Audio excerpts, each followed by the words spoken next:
Alô, meninas e meninos, tudo bem com vocês? E hoje a gente tá aqui no nosso quintal, que a gente vai fazer um monte de brincadeira. E hoje vai gravar pra vocês a brincadeira do balão. Que vai ser um pouco mais Que vai ser quando a gente comer, né, irmão? Assim, deixa eu explicar. Gente, a gente comprou E Leleca. Leleca. Deixa eu ver o nome dela, calma aí. Não é Leleca. É puxa. Glitter. É puxa. Calma aí, gente, calma aí, deixa eu ver Olha aqui, ó. Não é o nome, ó. É puxa, gente, o nome dela. Glitter. Glitter. Sim, E sabe olha que- aqui, olha. Glitter.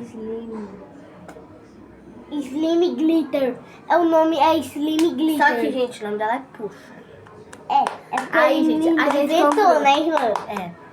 Não, mas tem aqui mesmo, ó. Ah, Puxa. Puxa. puxa, mas tem o nome. Glitter. Aí é só Glitter. o nome da slime. Então, vamos dar uma... Gente, a minha é rosa. E a minha é laranja. Porque só tinha uma rosa, eu dei pra minha irmã, foi? Então tá.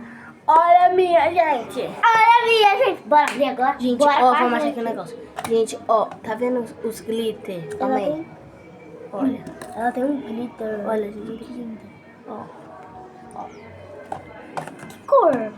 Nossa, vamos abrir. Aqui, gente, tá vendo aqui o nome? É Puxa. Ai, também, gente. Ela mexeu. Ai, gente. Gente, eu não tô conseguindo abrir. Meu Deus, que maravilhosa.